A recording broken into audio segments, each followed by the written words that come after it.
दोस्तों आज की इस वीडियो में हम बात करेंगे क्लास 11 का पॉलिटिकल साइंस सेकंड बुक है राजनीतिक सिद्धांत की, उसी का चैप्टर 2 है स्वतंत्रता यानी कि फ्रीडम। तो इसका पार्ट 1 मैंने दोस्तों ऑलरेडी अपलोडेड किया है। सेकंड बुक की जो प्लेलिस्ट है उसका लिंक आपको डिस्क्रिप्शन में मिल जाएगा, वहाँ से देख लीजिएगा। तो पार्ट 1 में हमने जाना था कि स्वतंत्रता के क्या आदर्श होते हैं और स्वतंत्रता क्या होती है और स्वतंत्रता पर किस प्रकार के प्रतिबंध होते हैं और उनकी आवश्यकता क्या होती है उसके बारे में। आज की इस वीडियो का हमारा सबसे पहला टॉपिक है हानि का सिद्धांत। हानि के सिद्धांत के बारे में आज की इस वीडियो में हम जानने वाले हैं। पहला टॉपिक है ये। तो देखिए, हानि के सिद्धांत से संबंधित कुछ एक दो पॉइंट यहाँ पे मैं आपको बता देता हूँ। पहले तो वो ये हैं कि देखिए, पद संबंध कार्यों से किसी दूसरे को हानि हो सकती है, इस कारण से उस पर औचित्यपूर्ण प्रतिबंध लगाया जा सकता है। राज्य का किसी व्यक्ति के कार्यों व इच्छा के खिलाफ प्रतिबंध लगाने का उद्देश्य किसी अन्य को हानि से बचाना होता है। यानी कि इस हानि का सिद्धांत का जो बेस है वो इस बात पर डिपेंड करता है कि किसी एक व्यक्ति के द्वारा किए गए कार्य दूसरे व्यक्ति पर उस पर कोई भी हानि ना पहुंचाए। ठीक है, इसी की वजह से स्वतंत्रता पर जो प्रतिबंध होते हैं वो लगाना आवश्यक होता है। ये हानि के सिद्धांत के अंतर्गत कहा गया है। और ये भी कहा गया इसके अंतर्गत कि किसी भी व्यक्ति के कार्यों व इच्छा के खिलाफ प्रतिबंध लगाने का उद्देश्य किसी अन्य को हानि से बचाना नहीं होता है, बल्कि उस दूसरे का जो हानि होगा उसको बचाना होता है। ठीक है, अब देखिए, एक विद्वान हुए हैं जिनका नाम है जॉन स्टुअर्ट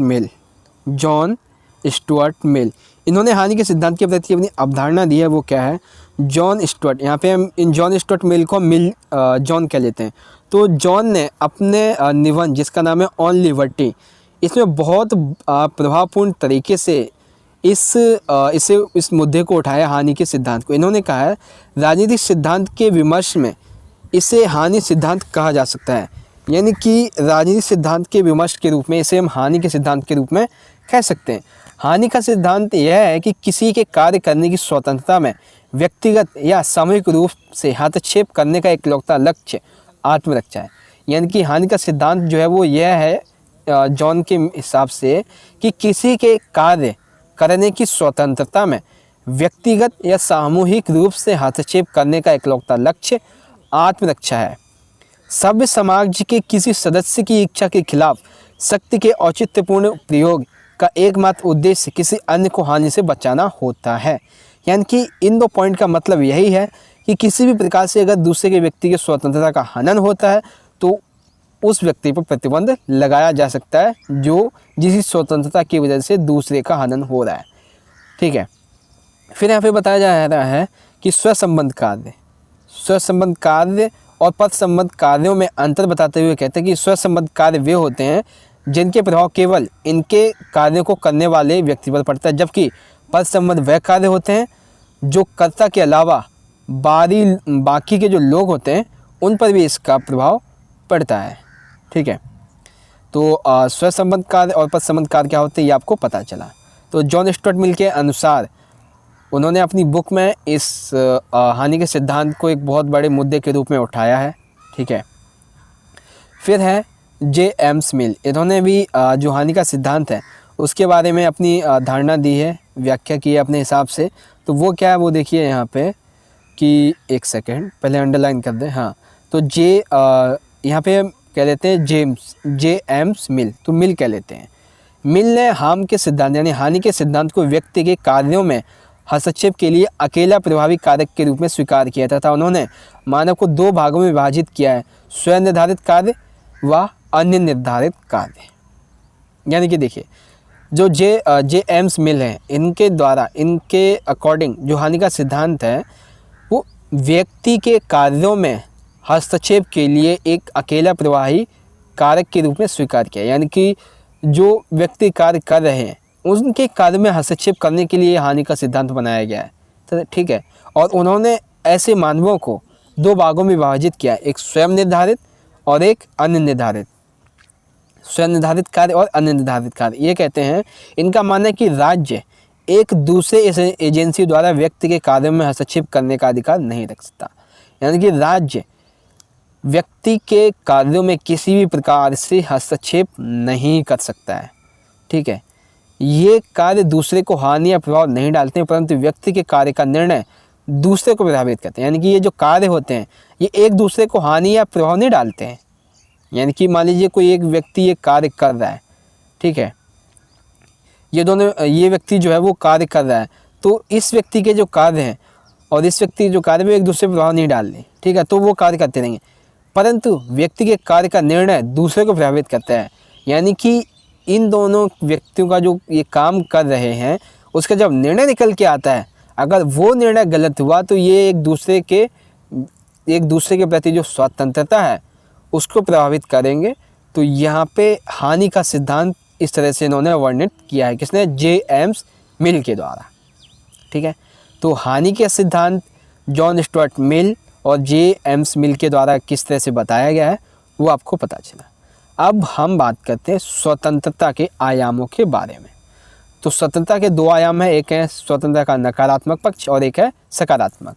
तो सबसे पहले हम जानेंगे स्वतंत्रता के नकारात्मक अवधारणा के पक्ष। स्वतंत्रता के नकारात्मक अवधारणा के पक्ष। तो सबसे पहला पॉइंट, नकारात्मक स्वतंत्रता को प्राचीन विचारक ज़्यादा महत्व देते हैं। यानी जो प्राचीन विद्वान हैं, प्राचीन विचारक हैं, वो इस अवधारणा को ज़्यादा मानते हैं, क्योंकि उनका मानना था कि स्वतंत्रता से अभिप्राय मनुष्य पर किसी भी प्रकार के बंधनों का अभाव यानी मुक्ति है, या मनुष्य पूर्ण रूप से स्वतंत्र हो तथा उसके कार्यों पर किसी भी प्रकार का प्रतिबंध नहीं होना चाहिए। यानी कि स्वतंत्रता की इस नकारात्मक अवधारणा का पक्ष ये है कि व्यक्ति जो चाहे सो करे, ठीक है, उस पर किसी भी प्रकार का कोई प्रतिबंध नहीं होना चाहिए। उसकी स्वतंत्रता पर किसी भी प्रकार प्रतिबंध, किसी भी प्रकार का दबाव नहीं होना चाहिए, ठीक है। मनुष्य को अपने अनुसार कार्य करने की स्वतंत्रता होनी चाहिए। यानी कि मनुष्य को अपने आधार पे कार्य करने की उसे पूर्णता स्वतंत्रता होनी चाहिए, ठीक है। फिर है वह जीवन के प्रत्येक क्षेत्र जैसे राजनीतिक, आर्थिक, सामाजिक व धार्मिक रूप से स्वतंत्र होना चाहिए। वह जीवन के प्रत्येक क्षेत्र जैसे कि राजनीतिक, आर्थिक, सामाजिक व धार्मिक, इन सभी रूपों से स्वतंत्र होना चाहिए। वो जो चाहे राजनीति में जो चाहे कर सके, आर्थिक रूप से, सामाजिक, धार्मिक रूप से जो चाहे सो कर सके, इस तरह से उससे स्वतंत्र होना चाहिए। व्यक्ति को अपने विवेक के अनुसार जो कुछ करना चाहता है उसे करने देना चाहिए। नहीं, यानी कि व्यक्ति जो कर सकता है उसे वो करने देना चाहिए। राज्य के द्वारा उस पर किसी भी प्रकार से प्रतिबंध नहीं लगाना चाहिए। यानी कि राज्य के द्वारा उस पर किसी भी प्रकार का कोई प्रतिबंध नहीं लगाना चाहिए, ठीक है। फिर जॉन लॉक, एडम स्मिथ और जेम्स ए मिल आदि विचारक स्वतंत्रता के नकारात्मक के पक्षधर हैं। जॉन लॉक को नकारात्मक स्वतंत्रता के प्रतिपादक माने जाते हैं। जॉन लॉक जो है उनके द्वारा इस नकारात्मक स्वतंत्रता को प्रतिपादक किया गया, यानी उनके द्वारा इसका वर्णन किया गया, इसको वर्णित किया गया, ऐसा माना जाता है, ठीक है। तो इनके अनुसार स्वतंत्रता का अर्थ जो है वो क्या है, वो है प्रतिबंधों का अभाव। व्यक्ति पर राज्य द्वारा कोई नियंत्रण नहीं होना चाहिए। वह सरकार सर्वोत्तम हो जो कम से कम शासन करे। संपत्ति और जीवन की स्वतंत्रता असीमित होती है। तो जॉन लॉक के अनुसार स्वतंत्रता का अर्थ प्रतिबंधों का अभाव है, ठीक है। व्यक्ति पर राज्य के द्वारा कोई भी नियंत्रण नहीं होना चाहिए, ऐसा इन विचारकों का मानना है।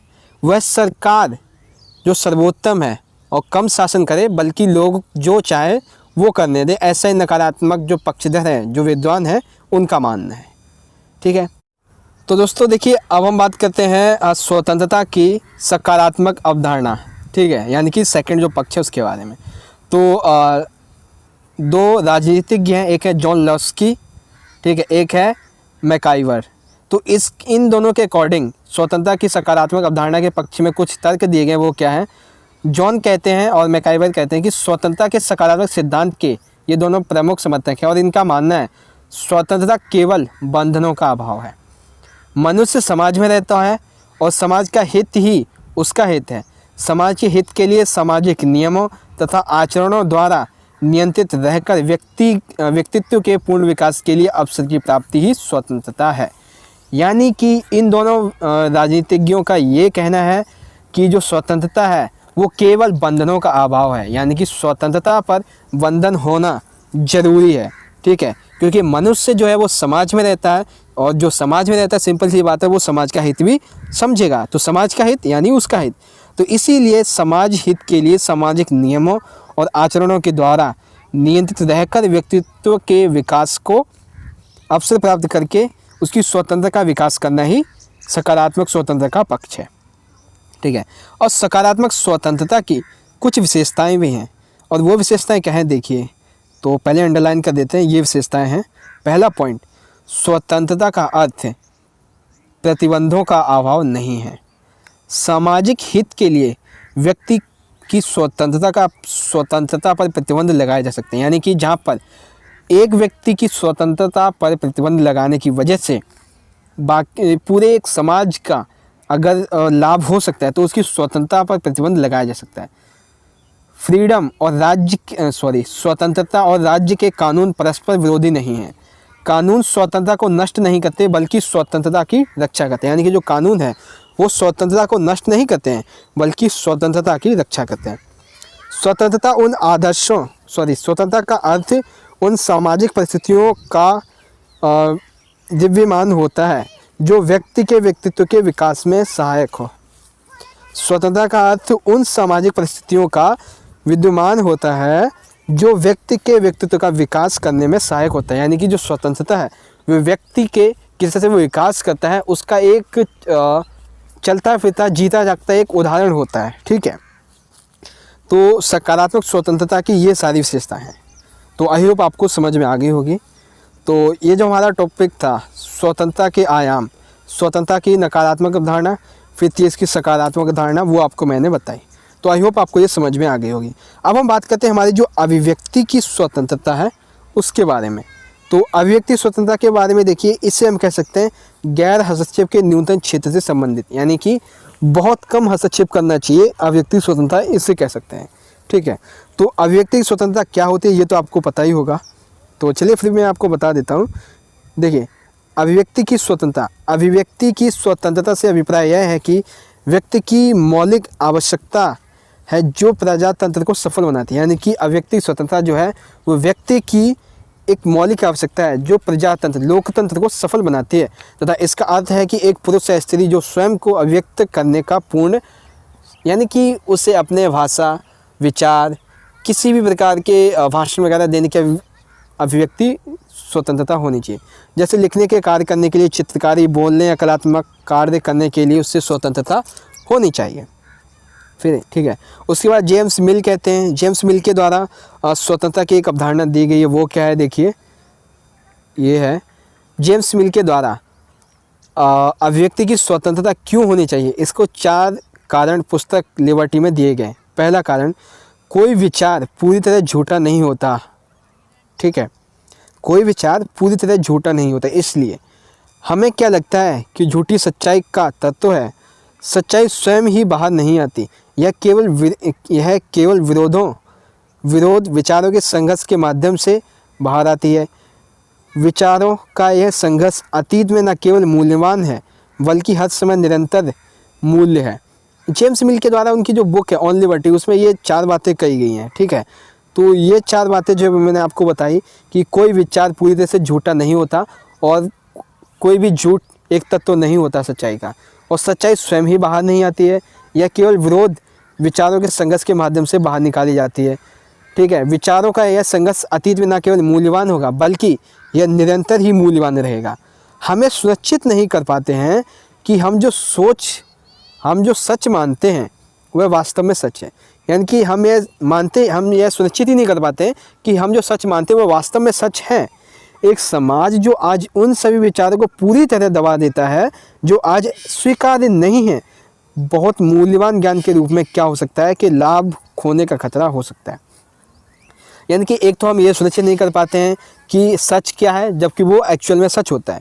एक समाज जो आज उन सभी विचारों को पूरी तरह दबा रहा है जो कि समाज में स्वीकार्य हैं, तो इससे सिंपल सी बात है, समाज का हानि जो है वो होनी पूर्ण रूप से है। और ज्ञान तो फिर सिंपल सी बात है, जब ऐसे विचारों को जो समाज में स्वीकार है वो आगे नहीं बढ़ने दिए जाएंगे तो सिंपल सी बात है कि समाज में अज्ञानता फैलेगी, ज्ञान का अभाव होगा। तो ऐसे में समाज जो है वो एक सांप्रदायिकता रूप से आगे और मतलब कि बिगड़ने के तौर पे आ जाएगा, ठीक है। तो इस तरह से हम कह सकते हैं कि ये जो है वो स्वतंत्रता के, अभिव्यक्ति की स्वतंत्रता है उसके अंतर्गत आता है, ठीक है। उसके बाद कि प्रतिबंध कम समय के लिए आसान है। प्रतिबंध जो है वो कम समय के लिए आसान है क्योंकि यह तत्काल मार्ग को पूरा करता है। मांग। प्रतिबंध जो है वो कम समय के लिए तो बहुत अच्छे हैं क्योंकि ये तत्काल की जो मांग होती है उसको पूरा करता है, लेकिन यह लंबे समय तक हानिकारक है क्योंकि यह एक व्यवसाय बन जाता है। अविवेचन के उदाहरण है कि फिल्म का हिस्सा प्रतिबंधित था। अविवेचन के लिए जाना फिल्म जो है उसका जो एक हिस्सा था वो प्रतिबिंबित था, ठीक है। उसके बाद अब यहाँ पे कुछ अधिकार वगैरह दिए गए, उसके बारे में बात कर लेते हैं कि फिल्म और नाटक जिन्हें विरोध के बाद प्रतिबंधित कर दिया गया था। रामायण ने आब्रे मेनन द्वारा दोबारा जवाब दिया। सलमान रुश्दी द्वारा शैतानिक छंद, मसीहा का अंतिम प्रलोभन, मैं नाथूराम बोल्टर नाटक, स्वतंत्रता की रक्षा के उपाय, ये जो सारी चीज़ें हैं ये बहुत छोटी छोटी चीज़ें हैं, ठीक है। तो अब देखिए स्वतंत्रता की रक्षा के उपाय क्या क्या होते हैं वो जान लीजिए। वो क्या क्या है देखिए, एक सेकेंड। तो देखिए स्वतंत्रता के बारे में सारी चीज़ें तो आपको पता चली गई, लेकिन इसकी रक्षा के क्या क्या उपाय होते हैं वो भी जान लीजिए। स्वतंत्रता की रक्षा के उपाय, पहला, लोकतंत्र शासन की व्यवस्था को कायम करना, मौलिक अधिकारों में प्रावधान, कानूनों का शासन होना चाहिए, न्यायपालिका की स्वतंत्रता होनी चाहिए, शक्तियों का विकेंद्रीकरण होना चाहिए, शक्तिशाली जो विरोधी है दल है वो होना चाहिए, आर्थिक समानता होनी चाहिए, विशेष अधिकार ना हो और जागरूक जनमत होना चाहिए, ठीक है। तो इस तरह से हम स्वतंत्रता की रक्षा कर सकते हैं, ठीक है। तो इस तरह से दोस्तों आज का हमारा ये जो वीडियो है वो यहाँ पे ख़त्म होता है, ठीक है। तो दोस्तों आशा करता हूँ कि आज की ये वीडियो आपको पसंद आई होगी और आपको पता चल गया होगा कि आपका जो ये चैप्टर है स्वतंत्रता वाला इसमें क्या क्या था। तो एक बार फिर से समराइज कर लेंगे हम इस चैप्टर को। सबसे पहले हमने जाना स्वतंत्रता के आदर्श के बारे में, जिसमें हमने नेल्सन मंडेला की आत्मकथा और आंग सैन सू की आत्मकथा के बारे में जाना। फिर हमने स्वतंत्रता क्या होती है इसके बारे में जाना, जैसे हम जो चाहो सो करेगा पर्यायवाची समझ सकते हैं। महात्मा गांधी जी के अनुसार, वाडकर के अनुसार, तिलक के अनुसार, नेताजी सुभाष चंद्र बोस के अनुसार इसमें क्या क्या बताया गया वो हमने जाना। फिर हमने जाना स्वतंत्रता पर प्रतिबंध के क्या स्रोत होते हैं, प्रतिबंधों की हमें आवश्यकता क्यों होती है उसके बारे में। फिर आज की वीडियो में हमने जाना हानि के सिद्धांत के बारे में, जॉन स्टुअर्ट मिल के क्या विचार हैं, ठीक है, जेम्स मिल के क्या क्या विचार हैं। स्वतंत्रता के आयाम के बारे में, नकारात्मक और सकारात्मक पक्ष के बारे में हमने जाना, ठीक है। और एक लास्ट पॉइंट जो कि था अभिव्यक्ति की स्वतंत्रता, इसके बारे में हमने जाना। तो दोस्तों आशा करता हूँ आज की ये वीडियो आपको पसंद आई होगी। वीडियो अच्छी लगी तो लाइक कर देना और इस वीडियो को अपने दोस्तों के साथ अधिक से अधिक जरूर शेयर कर देना। तो चलिए दोस्तों हम मिलेंगे अगली वीडियो में अगले चैप्टर के साथ जिसका नाम है समानता। तब तक के लिए आप पढ़ते रहिए, अपना ख्याल रखिए। इस वीडियो को अपने दोस्तों के साथ अधिक से अधिक जरूर शेयर कर दीजिएगा। चलिए दोस्तों मिलेंगे अगली वीडियो में अगले चैप्टर के साथ। तब तक के लिए आप पढ़ते रहिए, अपना ख्याल रखिए। धन्यवाद। जय हिंद, वंदे मातरम।